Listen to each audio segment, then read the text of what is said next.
I don't want no oil spoiling my shoreline. I like fish much better than crud. I like birds and things creeping and crawling. Won't trade no more oil for blood. The sun done give us all we need to make this country run. But that black demon oil's got us fussing and fighting, and I do believe it's time we was done. I don't want them nukes run by them kooks who think radioactivity is fun.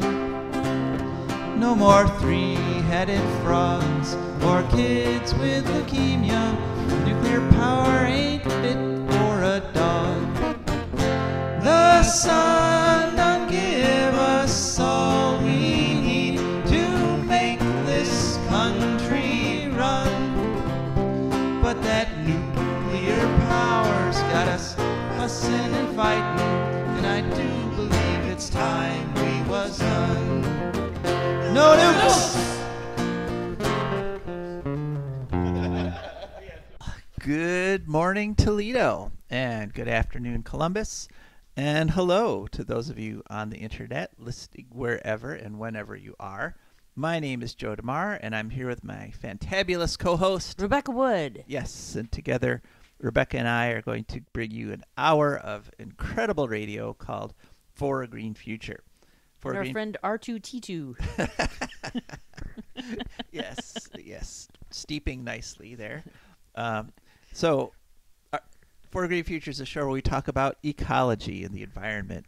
And we talk about them in the ways that they affect you, your wealth, your health, your happiness, the wealth and health and happiness of your friends and families and coworkers, and fish and fowl and mammals and arthropods and annelids and pretty much everybody and everything, because all of us are together here on this wonderful planet we call Earth. And we have a wonderful show for you today. And before we go any farther, I want to say last week was our Thanksgiving episode with Philip Yenyo, which was really great. It was also, forgot to mention, our 250th episode. Woohoo! Yeah, so we've been around for a while. We've been doing this for a fair bit here. So you think we'd be better at it by now, but I think we're better than when we started, though. I would say that. Yeah, probably so. Yeah. So, but we do the best we can, and we have fun. That's also important. And we have a fun episode for you today. We're going to chat for another 10 minutes or so, and then we're going to hear from our guest, Verena Mer Mer, who is an author who is visiting from Austria, and we're going to be talking a little bit about some of the differences between Austria and the US in terms of environmental stuff. So kind of a fun interview, a little different for us, but then we'll hear from our patrons and sponsors, and then we'll hear from Rebecca. And Rebecca, what do you have for us today? We'll be talking about wood bison. Wood bison. All right, cool. And then it'll be ecological news, and we have a ton of ecological news this week, so plenty to learn about, plenty to listen to, and that's it. That will be our show. So you won't be able to call in, of course, because this is still pre-recorded, although hopefully next week we'll be back in studio. That's what I'm aiming for, is because I love doing live radio. The unfortunate thing is that because of the scheduling, I'm going to have to create 2 episodes in 1 week, one pre-recorded, and then we'll be able to do the next one live. Yeah, we don't know if we're up to that, but we're going to try. Yeah, we're going to try, yeah. So the big news this week in terms of environmental stuff, and on the video version, I'll put this up on the screen, but a graph came out called Global 2-Meter Surface Temperature Anomalies Graph, 1940 to 2023, versus the 1850 to 1900 IPCC baseline. In other words, they took the pre-industrial temperatures and averaged them out, and then they put all the actual temperature measurements on a graph with that. And I gotta say, folks, if you just look at this graph, it kind of looks like game over. I mean, you might have heard about this. We crossed the 2 degree centigrade line, and I'm physically looking at this graph, and almost all of 2023 is like an order of magnitude above the rest of the temperatures from 1940 to 2022.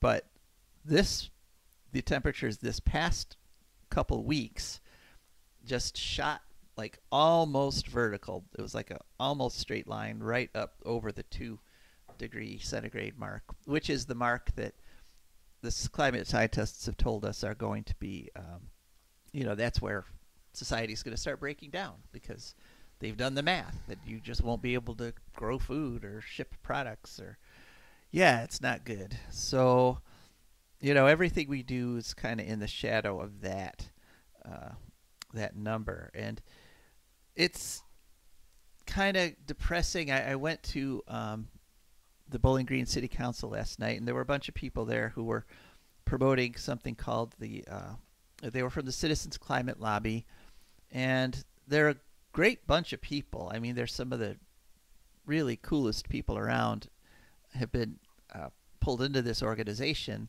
and what they're fighting for is a climate fee, which I'm not exactly sure about how this works, and if you know and you want to correct me, please feel free to email at joe@joedemare4agreenfuture.org. It's like they say, punishable by a fine means legal for a price.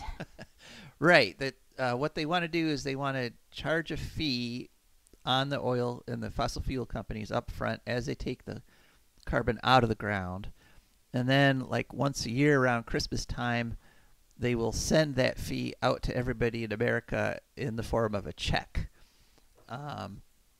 Now, taking the fee out means they're going to increase prices, so gas will be more expensive for people. But then, the fee will supposedly, theoretically, the fees could, I should say the dividend is going to be the same for every person in America. So Bill Gates would get the same, $50 that you get, which the thing about it, to me, I've been kind of leery about it. I've been going over it in my head thinking, is this going to be net a positive thing? Or what I'm worried about is that if you have the oil industry or the fossil fuel industry sending people checks every year, how committed are they going to be to eliminating the fossil fuel industry? Yeah. It's like it comes around Christmas time. It's what we use to buy our presents every year. Do we really want to get rid of Exxon? And the margins are getting, they have everybody working. All the young people got 3 jobs and OnlyFans, so that's going to have a huge impact, whatever they get sent. Yeah. So, and one of the things that came out in the meeting last night, because about half a dozen people were urging the Bowling Green City Council to send a letter to our federal legislators supporting this carbon fee.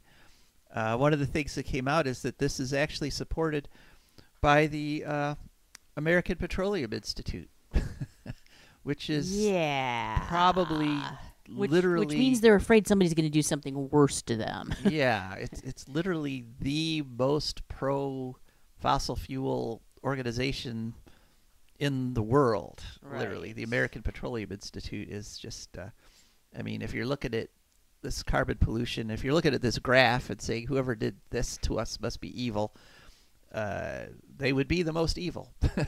They would win.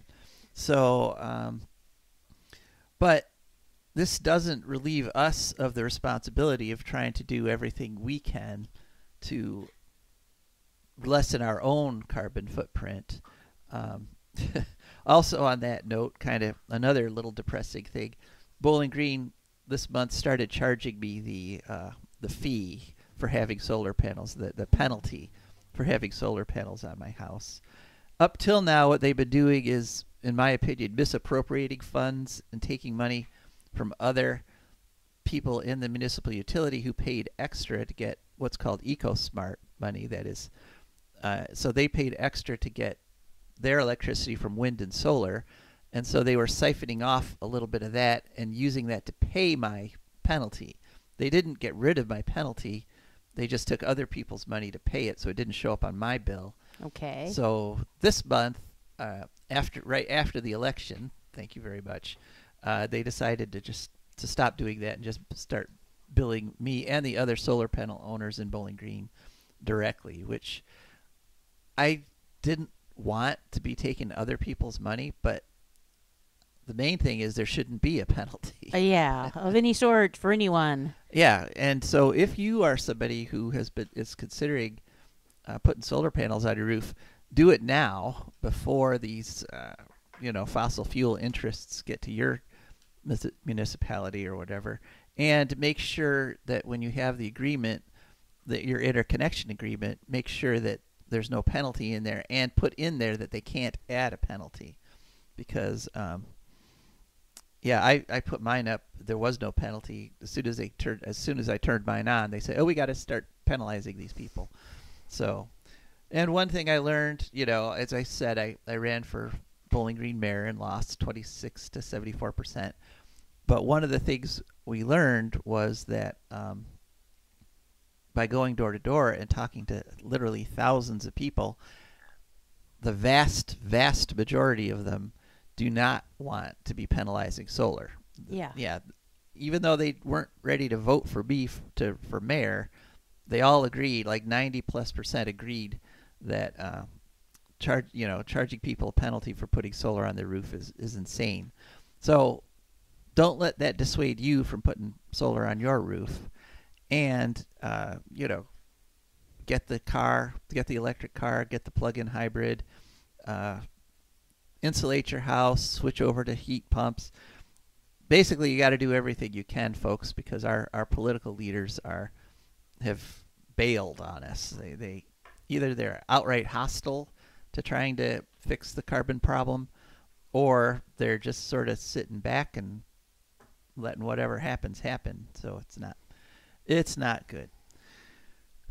But something that is good is the fact that over these 250 episodes, we have had just amazing guests. We've had people literally on the front lines of protests. We've had some of the top scientists in the world in environmental fields on our show. But also, from time to time, we just get regular old ordinary people on our program, and that's kind of what we did this week. Verena is not a member of any kind of environmental group. She's just sort of she's an Austrian citizen, and so she just kind of has a view of that from that perspective. And so it was really nice to be able to interview her and talk about some of the differences between Austria and the U.S. And one thing that I noticed in here, in interviewing her, is, they've got some amazing things going compared to us, especially in terms of like public transportation, and you're going to hear about that. But she, even though compared to us they're doing great, she was not satisfied with that. You know what I mean? Good for her. Yeah, exactly.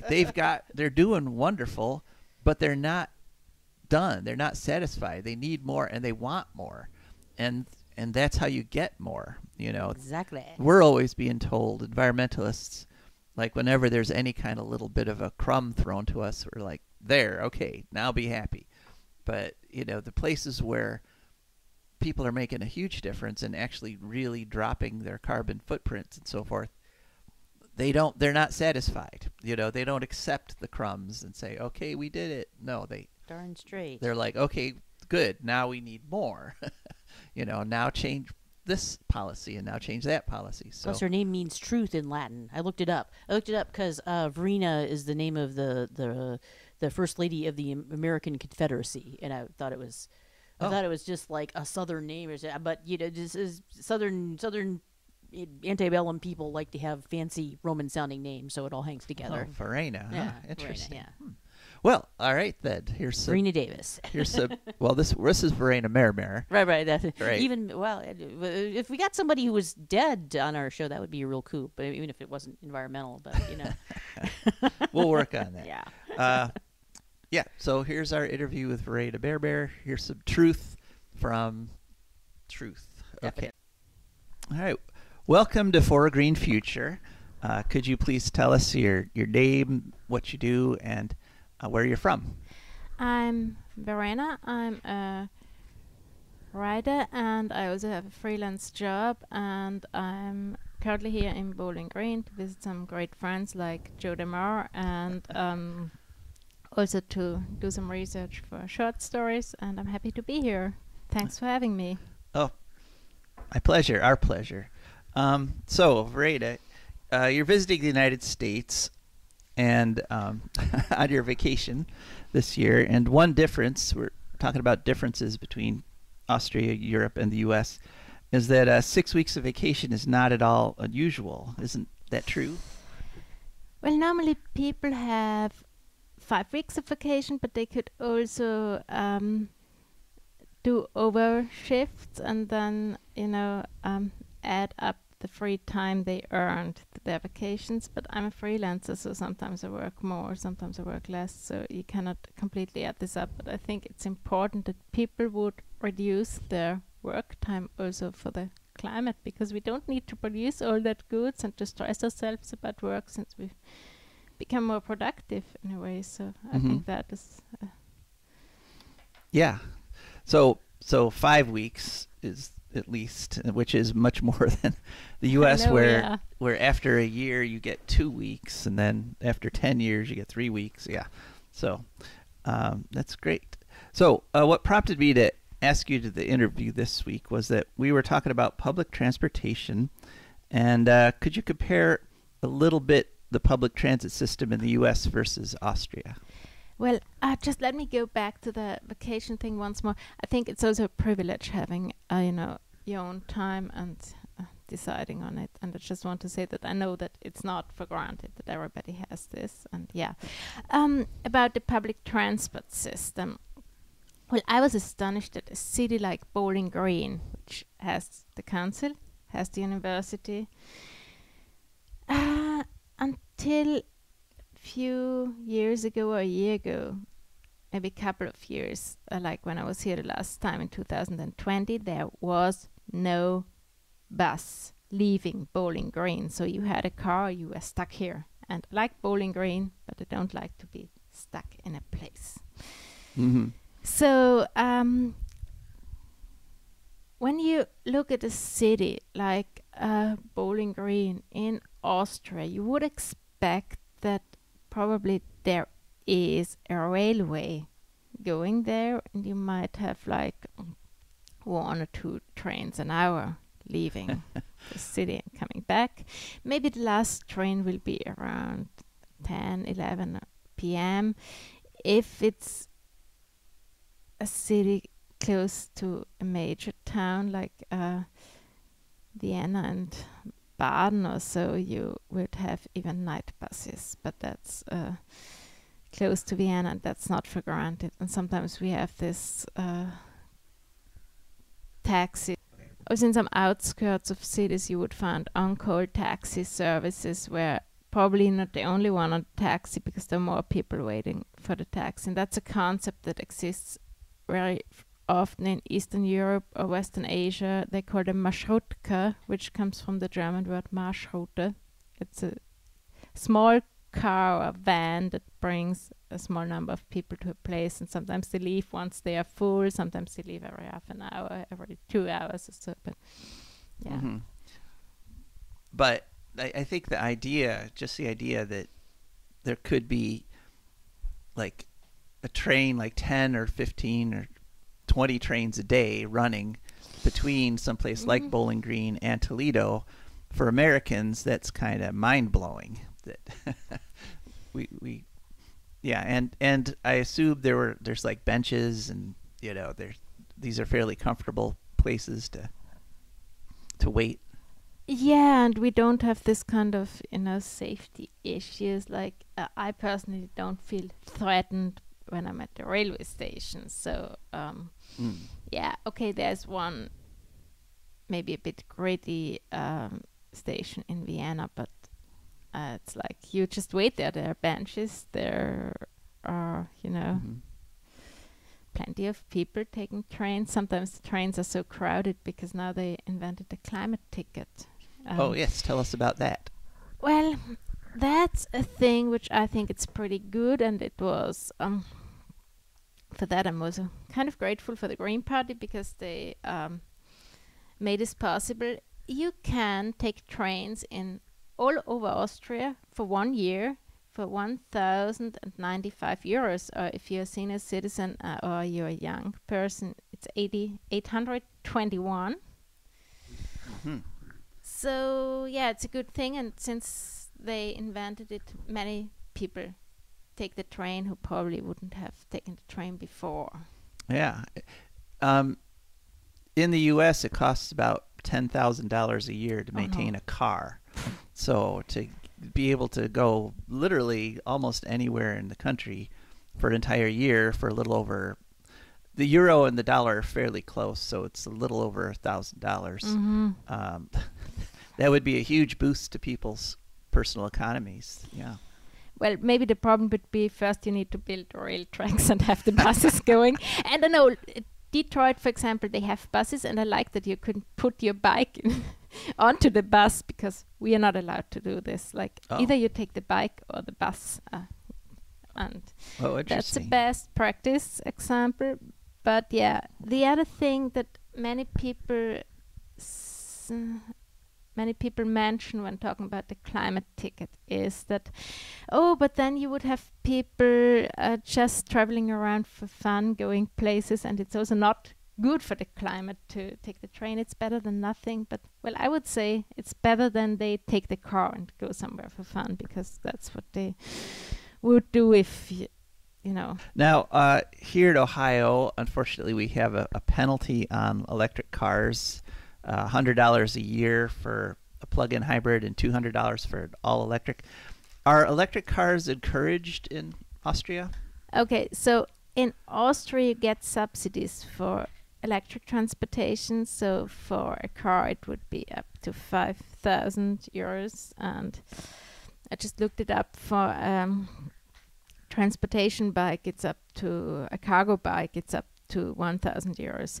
But that also led to the problem that people are taking cars which are hybrid, and they are taking bigger cars because then they can afford it, which, Yeah. It's a side effect. Well, and bikes, you mentioned cargo bikes. Bikes are used much more, right, in Vienna and in Austria than they are here. Yes, and in Vienna, you don't necessarily need to be a daredevil when you use your bike. There are some roads I wouldn't recommend for beginners because we also have tramways, and it can be tricky with slippery, wet roads and rain and fog, crossing rail tracks. Or there might be traffic, and sometimes you have a cycling lane, but then it stops and you have got a bit of road. But they are improving our cycling lanes, and mostly it's kind of fine. And still, when you look at the proportions, it's like, okay, on some roads there are 4 or 5 lanes for cars, and there is a thin, tiny cycling lane, and if you're trained, you might be able to pass somebody. But if you are not trained and not a routine cyclist, so if you have a cargo bike, you can never pass somebody, no matter how slow they go. And so that also leads to a bit of conflict. And I don't know if I ever told you this, but Viennese people, they are not famous for being the most friendly persons on earth. So sometimes you have fights between drivers and cyclists, or fights between cyclists, because the cycling lane is narrow, and yeah. But at least you've got one. We got them, yeah. We don't have any here in Bowling Green. So we said that we sometimes say that's complaining on a high level. Yeah. I don't know how you translate that. That sounds like a pretty good Okay. translation.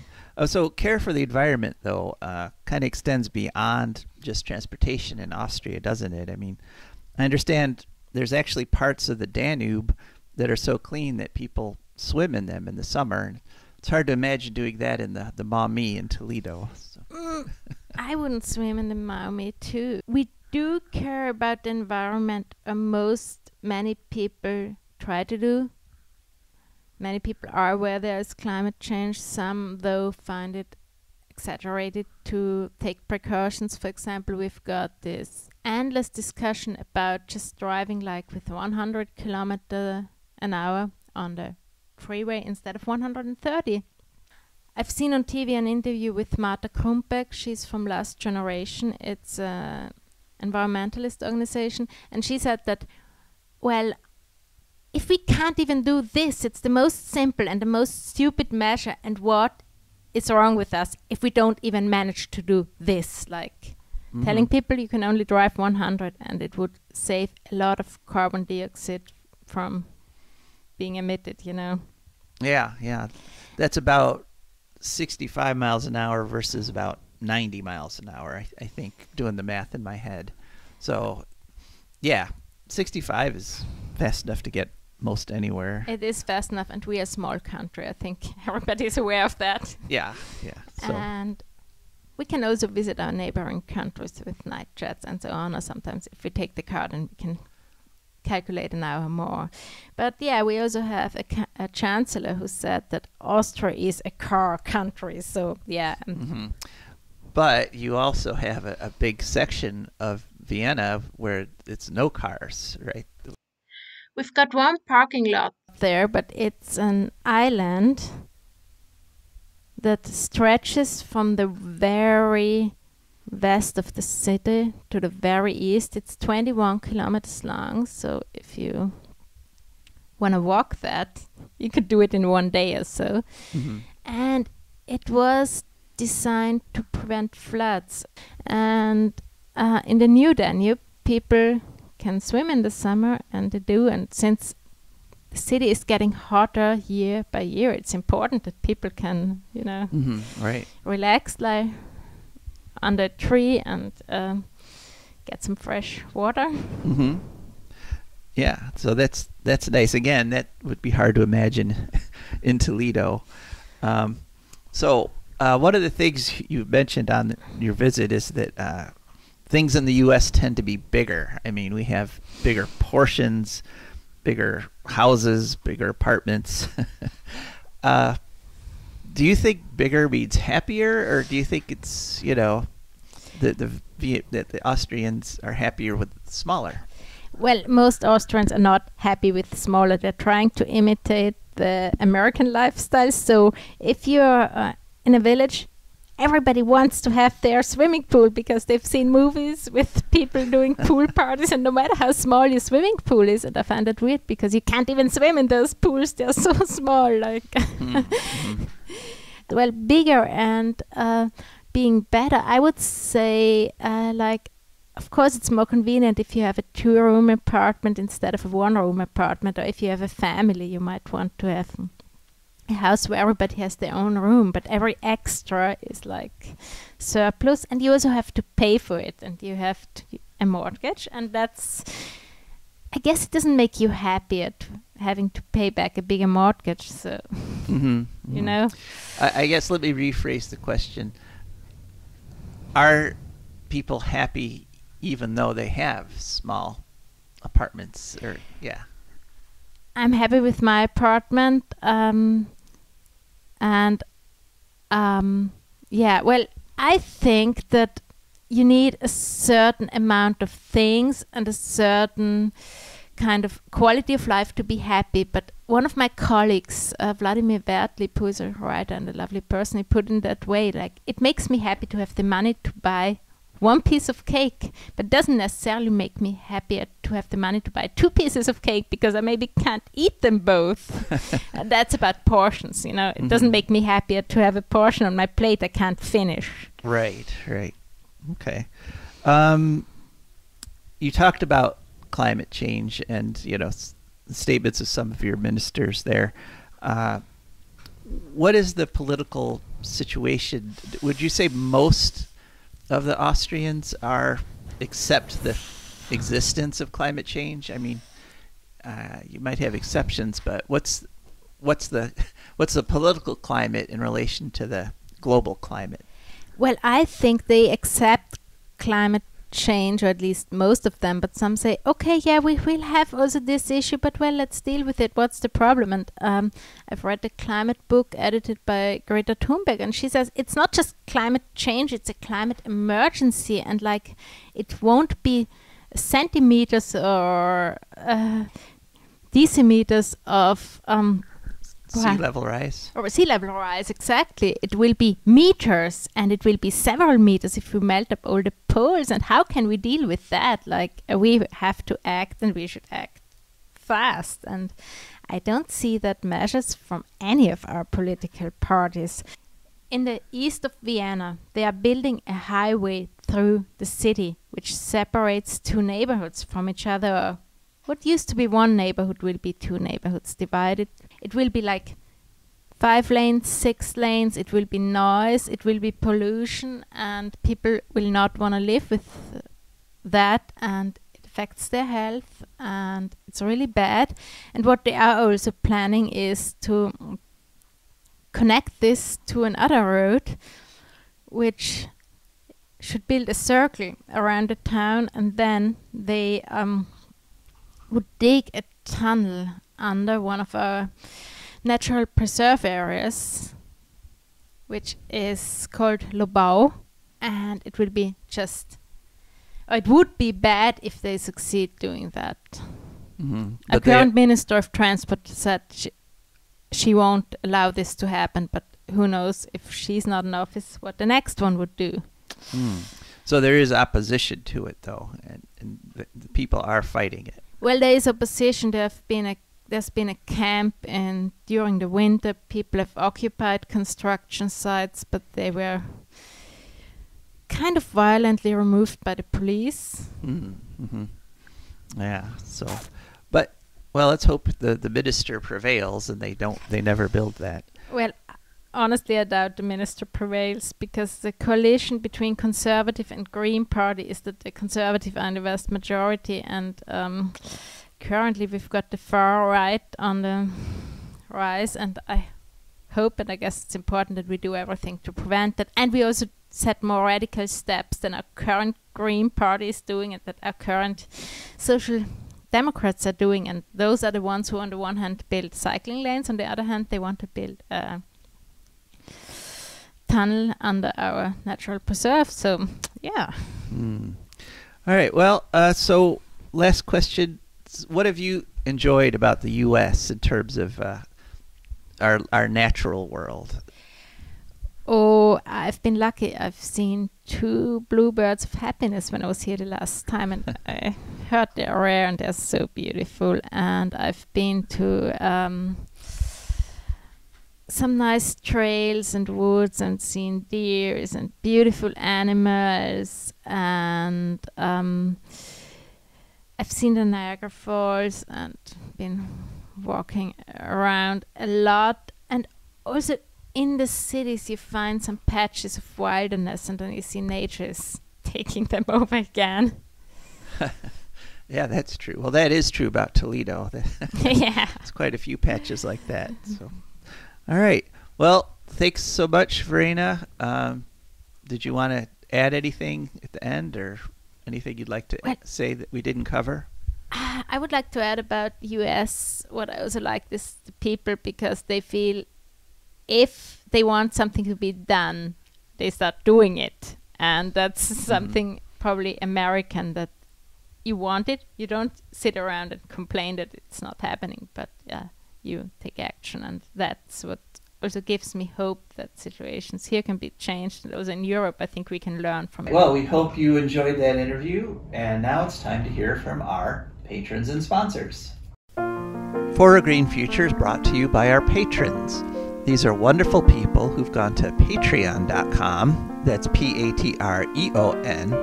There they searched for a Green Future, up popped our wonderful Patreon page that shows different levels of memberships and has a bunch of cool photos on it.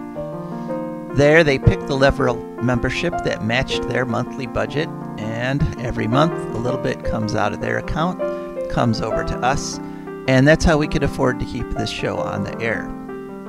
So we are extremely grateful to our patrons, and if you want to become one, just go to patreon.com and search for a Green Future.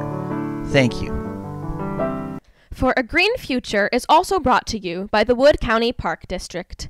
The Wood County Park District is a natural resources conservation agency.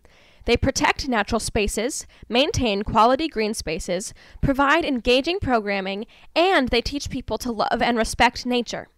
They also restore wildlife habitats and lead people on outdoor adventures. Wood County Parks protects natural spaces in Wood County for all to enjoy from 8 a.m. to 30 minutes past sunset every day of the year. There are several ways to get a hold of them and find out what's happening. One is to call them at 419-353-1897. Another is to visit their website, www.wcparks.org. The website again is www.wcparks.org. They are also available on all social media, Instagram, Facebook, Twitter, and many others. Just search for WC Parks. That's the Wood County Park District, and we're very grateful for their support. Okay, so that's our patrons and sponsors, and we hope you'll support them. And we especially, once again, thank our patrons for their continued support. And so now, Rebecca, we come to your part of the show. Yes. Okay. So on our show last week, it will be. Let's cut a little bit of time warp here. Philip Yenyo mentioned something called a wood bison, which I'd never heard of that. Had you ever heard of that? I might have heard of it, but it didn't really register. Yeah. Right. So yeah, there's a thing called bison athabascae, or the wood bison, or sometimes called the mountain bison, which is a northern subspecies of the American bison, or also called an ecotype. An ecotype being a genetically distinct geographic variety, population, or race within a species, which is genotypically adapted to specific environmental conditions. And what you may ask, or at least I asked, does genotypically adapted mean? Genotype is the sum total of genes transferred from parents to offspring, or the complete set of heritable genes that can be transferred to offspring from parents. So it's just an organism of genes. It's a collection of genes, basically. But so what they're saying, genotypically adapted means that their collection of genes is adapted to the specific environmental conditions of that area, which is why they're an ecotype. Alrighty then. As opposed to phenotype, which is the expression of those genes. Exactly. What phenotype is, it's stuff you can actually see. But yeah, their range is the boreal forests of region of Alaska, the Yukon, western Northwest Territories, northeastern British Columbia, North Alberta, and Saskatchewan, mostly in Canada. At this point, conservation status is vulnerable, and they're in the bovid family, meaning they're not a true buffalo. This is true of regular plains buffaloes too. They're not true buffalo in the sense of being related to the Asian water buffalo, but both bison and buffalo have the same colloquial meaning of ox or bullock. So you're sort of wrong if you call it a buffalo, but not that much. Probably not enough to worry about it. And as Joseph, phenotype is they're also a phenotype, meaning they look different from regular buffalo. Phenotype being a set of observable characteristics of an individual resulting from the interaction of its genotype and environment. So yada yada, they're bigger and heavier. I did not know this. I assumed they'd be smaller. Joe, we were thinking about it in the car. It's like, well, they have to fit between trees. Of course they'd be smaller, but no, they're bigger. Mm-hmm. Yeah. So. Yeah, it's hard to imagine a bigger bison. I mean, yeah. when you see the Yellowstone bison and stuff, and I know you kind of have a guilty pleasure of watching like bison tossing Yes, I do. Bison tossing tourist videos. I do, yeah. Yeah, it's hard to imagine an even bigger bison. It's a popular bar sport among buffalo and tourist tossing. Yeah, but when I was out in Wyoming, when I had a friend going to grad school there, there's a museum of natural history at the University of Wyoming, which is actually very cool. It's a cool little museum. It's small, but it's got a lot of stuff in it, and it says that the prehistoric bison used to be really, really big, like, kind of halfway, almost elephant size big. Oh, wow, yeah. Extremely big. Yes. Like maybe small elephants. I don't know. It's halfway between a rhinoceros and an elephant. Like Indian elephant level, maybe, yeah. Yeah. You really just wanted to stay out of their way. Yeah. Well, and Philip mentioned the wood bison, like there might have been some in the eastern forest, too. Right. And my experience with the native people is that when the Western scientific opinion is something, and the native, like, oral history says something else, usually in the end, the native oral history turns out to be right.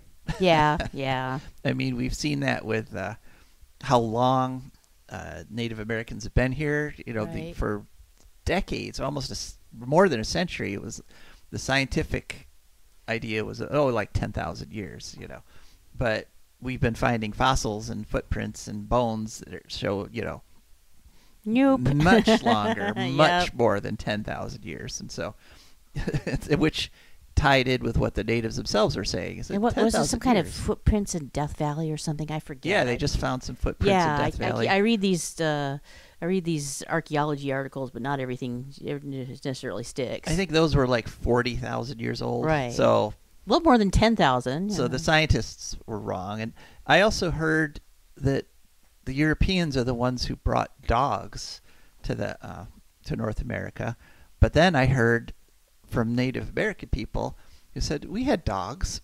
Yeah. What are you talking about? And just recently I read that there is a native North American breed of dogs that was domesticated by the Native Americans, so Right. So when Philip was suggesting those wood bison were even around here, Yeah. I tend to believe him. Eventually, Yeah. the scientists might figure out that they were. Yeah. Yeah, exactly. So, all right. Well, great. On to ecological news, and we've got an interesting bunch of ecological news this week. First story, we go to. Unfortunately, we have to go back to Fukushima, where they Oh have, boy, more Fukushima. Yeah, where they just released their third batch of radioactive water. The IAEA, of course, approves heartily. They think it's the most wonderful thing in the world that Fukushima is dumping radiation into the Pacific. Other people and organizations, like there's a scientist named Paul Dorfman, and he's like, no, whatever you put radiation into the ecosystems, eventually it's going to find its way into living things. And the fact that they're planning to do this essentially forever, because the plant is still reacting. It's still creating new radioactive waste every single day. So It just occurred to me that actually Fukushima would make a good cuss word. Like, oh, Fukushima. Fukushima. Yeah, because Wow. it sounds, like a cuss word in English. Plus, it really is something very, very bad. Yeah, it's really it's a big terrible. disaster. Good point. Yeah, that might be our new official Right. cuss word here Yes, on Fukushima. 4 Degree Future. It's There like, you go. Fukushima. Right. So, Like when something doesn't record or something, that we spent 45 yeah, minutes on. like yeah. I forget to push a button like I did this morning, and I don't have a video of the interview with Right. Verena, but okay. On to our next story. Electric vehicle sales continue to grow. This is a bulletin put out by the Union of Concerned Scientists on November 13th.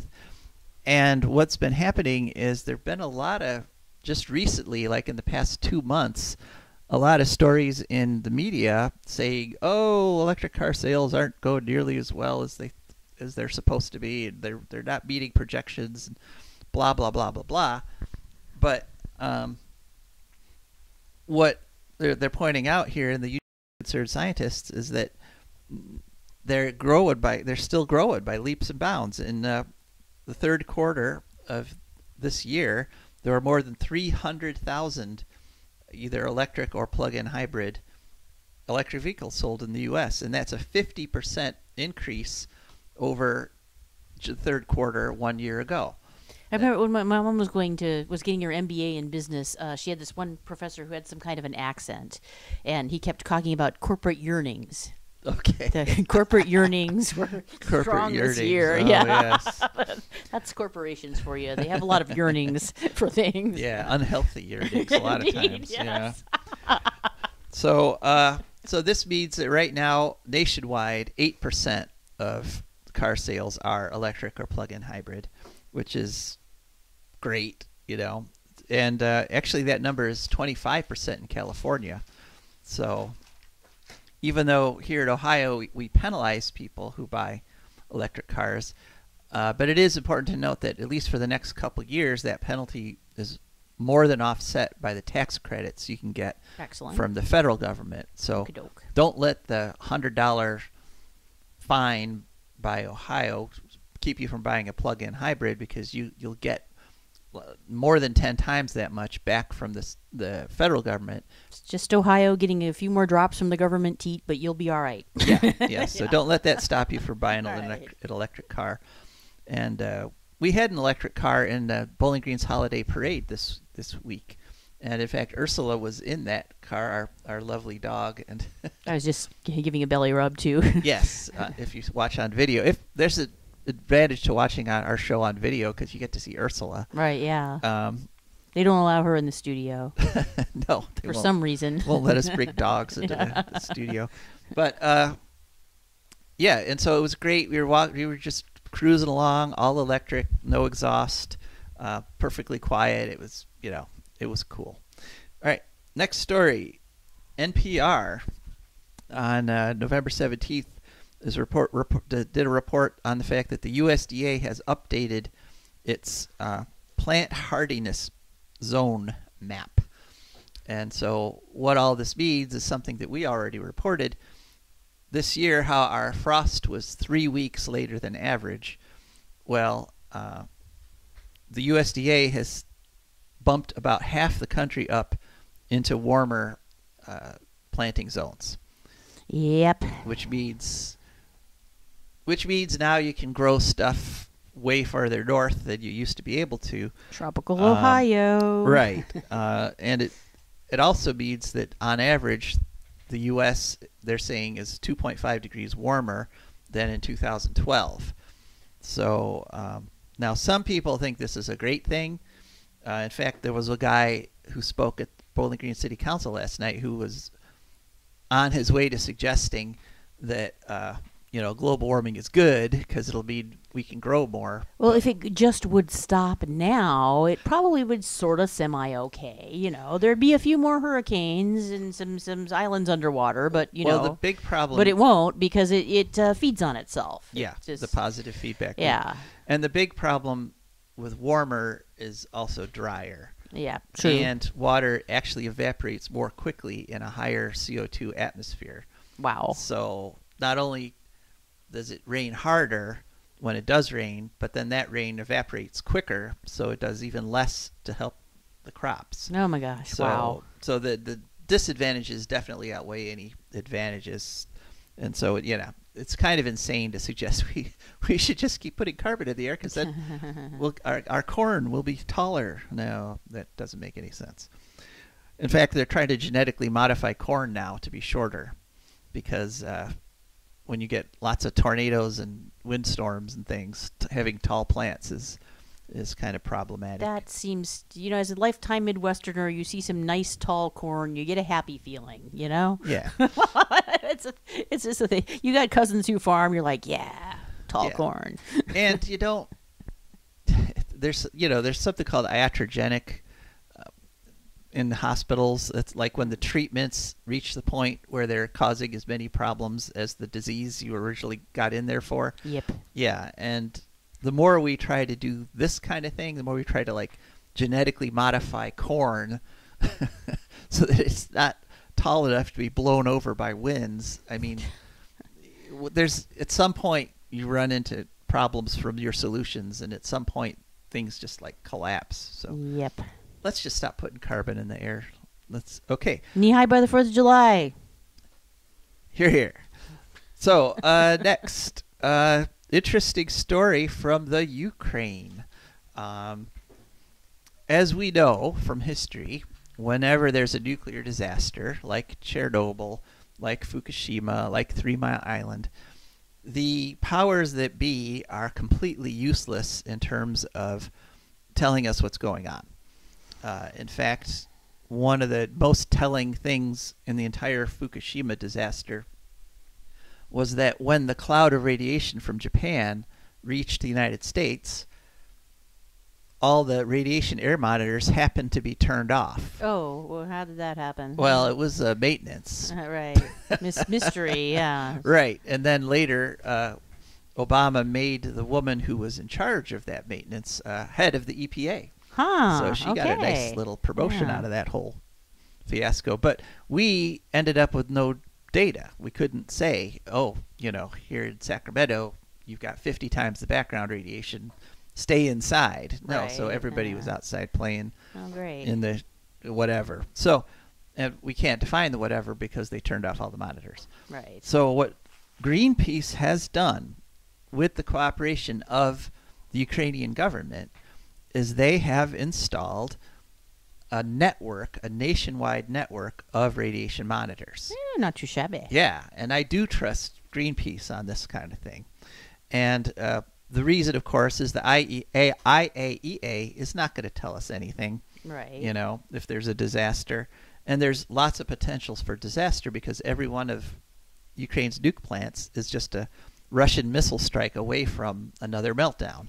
Oh, boy. So it's a really extensive network, and it's great. And I have tried to use, like if you buy a Geiger counter privately, often that'll be linked to a private network of other people who have the Geiger counters from the same companies. Mm-hmm. But those aren't reliable because people don't turn their monitors on. Right. And I've had situations where I suspected there was some kind of nuclear problem somewhere, and one monitor would say, oh yeah, the radiation levels are way high, but then the one right next to it would say zero, nothing's out of the ordinary. So I couldn't report on it. I couldn't confirm it. This one, there's so many Geiger counters on this, so many radiation monitors in this network that you can double check them against each other. Wow. And you can actually watch waves of radiation as they cross the country. And anyone can do it. It's an open source thing. It's on the internet. You just go to SaveEcobot. That's SaveEcobot.com. And one of the interesting things, one of the ways you kind of know this is working is if you look at Pripyat, the abandoned city of Pripyat, which is right next to Chernobyl. I looked at it this morning, and the count there of nanosieverts per hour, the count is 7,380, which normal background radiation in most of Ukraine is about 100. So this is 73 times background radiation. Oopsie doodle. Which, it's kind of good this is an abandoned city. Yeah. Because if people were living in that, they would probably not be living in that for very long. Right. And so it also might make one, if any of you are thinking of going there for like disaster tourism, you might want to think again. But it bears watching. And so now if there are radiation releases, like there's been accusations that one of the Ukraine's munitions depot that had depleted uranium in them was blown up and caused a radiological incident. But that hasn't been confirmed by anybody, and it's certainly not going to be confirmed by the Ukraine's not going to admit if that happened. Probably not. But some people claim it did. The doctor who's been on the show before, named Chris Busby, says he's got documentation for it. But this documentation from Greenpeace, if that happens again, we should all be able to just watch. At least that we'll know. cloud. Okay. Yeah. So not operating in the dark. And our final story, we're going to Finland. Lovely, lovely Finland, where this past April they finally turned on the Olkiluoto nuclear reactor. We've talked about that in the past. Largest nuclear reactor in Europe, 1.6 gigawatts. And it was 14 years late and many, many billions of dollars over budget, but as they usually are. But the Finnish government has been like, oh, it's the most wonderful thing ever. Yeah, right. But what happened just 2 days ago, it crashed. Oopsie. Oh, no. The turbines failed. 1.6 gigawatts, or excuse me, 1.3 gigawatts just dropped out of the Finnish electrical grid, and immediately you had to fire up the coal plants, fire up the gas plants to make up, or the grid would have crashed. And so this actually has the Finns kind of worried, because I'd be worried too. It's the start of winter. Oh, right, yeah. And they were counting on that 1.3 gigawatts for 15% of the country's power. And if they can't get it back up and running, Finland is going to be in major difficulty this winter, because the other sources of energy that they use now, this nuclear plant kind of suppressed. They were going gangbusters on wind power, because they've got a lot of wind power, and they were going pretty good on solar. But once they got this monster onto their grid, they're like, oh, we don't need to really focus on those anymore, do we?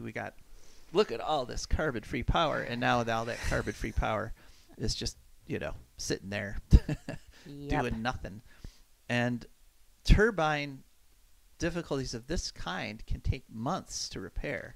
Oh. So okay. They may be without this power for the whole of winter. Oh, my. Yeah. And so that's just a cautionary tale, whereas if they had thousands of widely distributed solar panels and wind turbines and battery storage, the failure of any one of them wouldn't affect the whole grid. That's the fundamental principle of decentralization. So keep warm, Finland. So yeah, tough luck, Finland, but you really have only yourselves to blame. So, all right, well, I think that's it for this show, our 251st episode of For a Green Future. Wahoo! We hope you enjoyed it. Rebecca and I will be back next week, hopefully maybe in studio. But until then, this is Joe DeMare. And Rebecca Wood. And we are signing off.